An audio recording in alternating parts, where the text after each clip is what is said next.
Thinking about them has actually made me profoundly sad.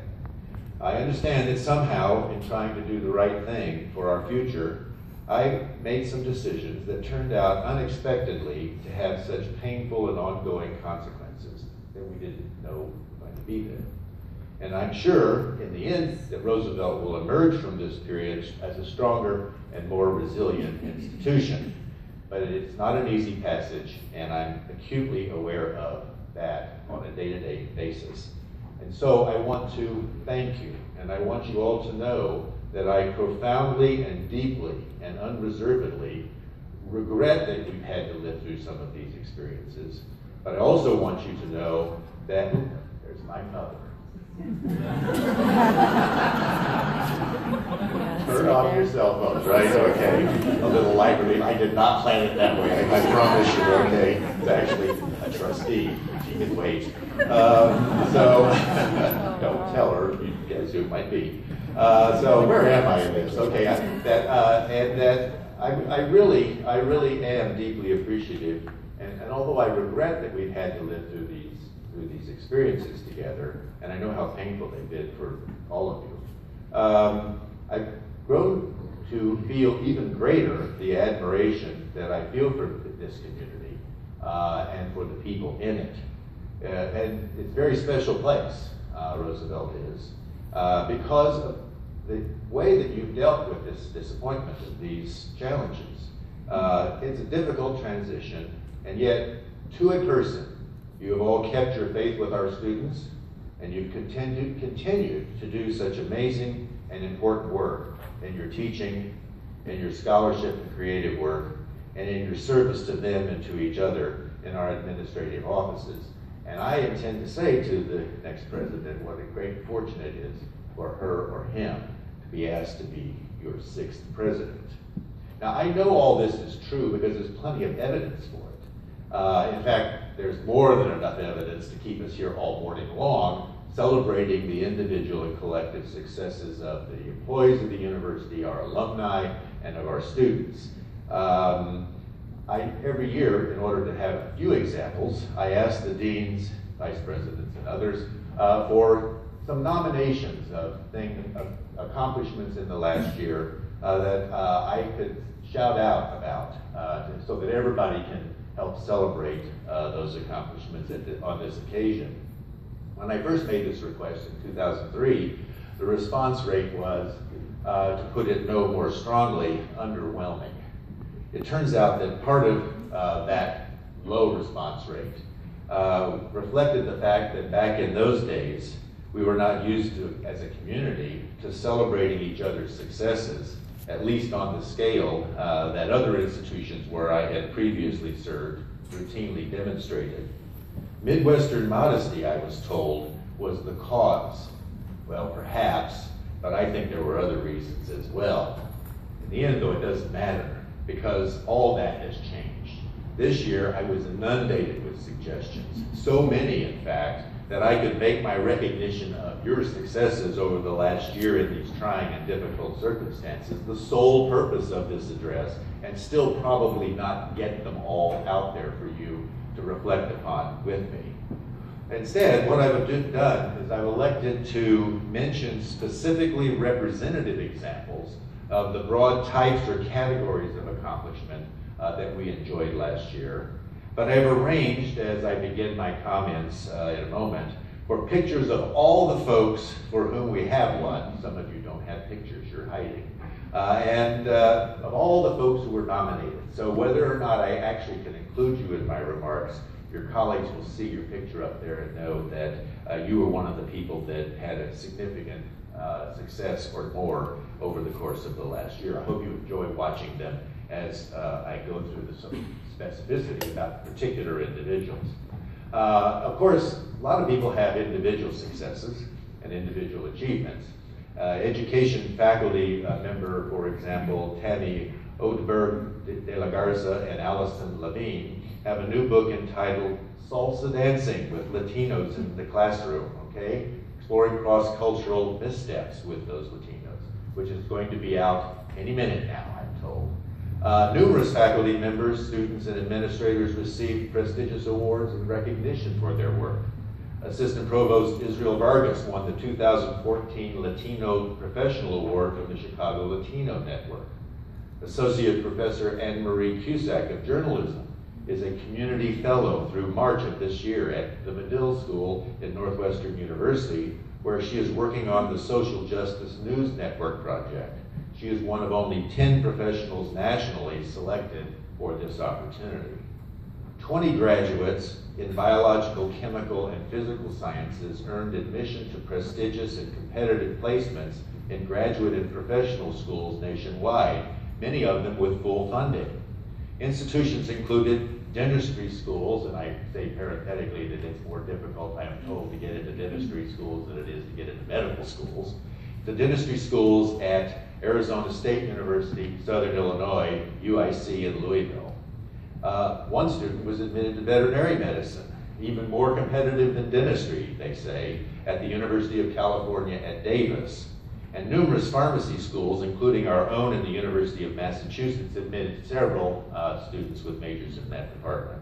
The PhD program in biology at Notre Dame also admitted one of those students, as did the infectious disease fellowship program at Tulane University. Now, I mention these graduates in particular because the number and the range of their postgraduate admissions is a testament to the quality of the instruction and the mentoring that the faculty in that department works so smartly and purposefully to provide to their students. I know that other units do likewise, and this is an exemplar of that growing excellence in performance here at this university. One of those units is the accounting department, where a Heller College graduate accounting major, Guadalupe Cato, is the winner of a 2014-15 National Merit-Based Scholarship awarded by the Public Company Accounting Oversight Board in Washington, D.C. She is the first Roosevelt student ever to receive this highly competitive scholarship nationally. In addition, moving over to the Schaumburg campus, the first-year PharmD student, Daniela Smid, won the initial Paul and Davis Goldberg Ethics in Pharmacy Endowed Scholarship. This award is given in recognition of a decade of successful patient-centered care that she demonstrated while she was a pharmacy technician before coming to Roosevelt to earn her pharmacy doctorate. This endowment was made possible, by the way, through the generous support of Associate Professor of Medical Chemistry, Paul Ornstein, and other members of the Goldberg, Ornstein, and Strickland families in honor of Paul and David Goldberg and their outstanding moral and ethical contributions to the profession and the community at large. So it's right up our alley in terms of the values of the university. Elsewhere, alumnus Lazaro Lopez, who is Associate Superintendent for Teaching and Learning at Northwest Suburban High School District 214, co-chairs Governor Rauner's Education Policy Transition Team. And CCPA alumni John Chest, Andrew Harris, and Matthew Newland are at the Deutsche Oper Berlin, even as we speak, starring in the 3 leading roles in Rossini's Marriage of Figaro. Quite an accomplishment to have the 3 stars, all from Roosevelt. Faculty members Becky McTague and Margaret Policastro published a new book, The New Balanced Literacy School, Implementing Common Core, which takes their path-breaking work on their approach to balanced literacy grounded in research-based best practices here in Chicago's public schools to the national level. They also received a renewal of their grant to support this work, bringing the total that they have received over the recent past to over $2 million. And finally, in the individual category, last semester, 3 Rooseveltians, Lisa Pagano, Julie Anderson, and Kevin Hebert, received outstanding student teacher awards for exceptional performance at the schools where they worked, thus boding well for the influence of the university for teaching change in the CPS and elsewhere. Now, Roosevelt people also, in addition to individual accomplishments, undertook important roles with external organizations where their selection and involvement indicates a high regard for both what they do here on a daily basis and for the knowledge their experience at Roosevelt gives them in ways that have the potential to benefit others outside of our community. Just 2 examples, and will suffice. Business undergraduate Sean Anderson, for instance, was appointed one of the 2 student members of the Illinois State Board of Higher Education.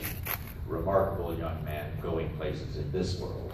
Mansfield Institute Associate Director Nancy Michaels sits on Mayor Emanuel's Commission for a Safer Chicago, always an important topic to be addressing. And I particularly like the successes in the 3rd category, however. These are the results of collaborations across divisions and between faculty or staff and students.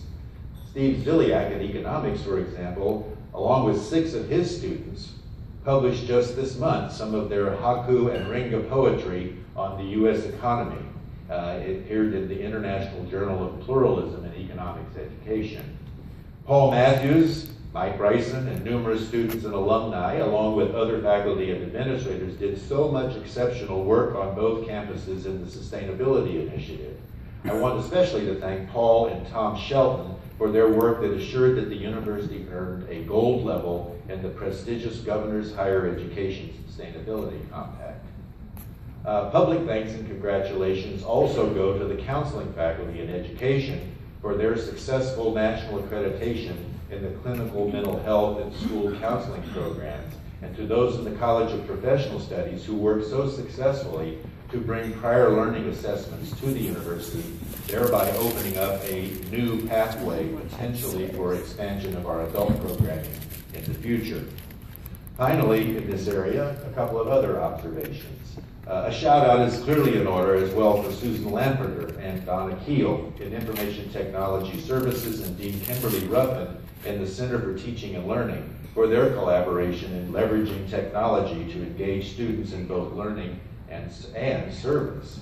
And perhaps the most encompassing of all was the R project down the hall from us here, in which over 50 student groups and faculty and staff offices participated, and the products of which demonstrated the high level of pride that we take in our community and in what it stands for. Then the last category, they're the transformational successes that are the result of so much hard work and hard planning over the years by numerous people that they often get overlooked on these annual occasions because they're just ongoing. And a couple of them are, I think, particularly significant for our purposes this morning.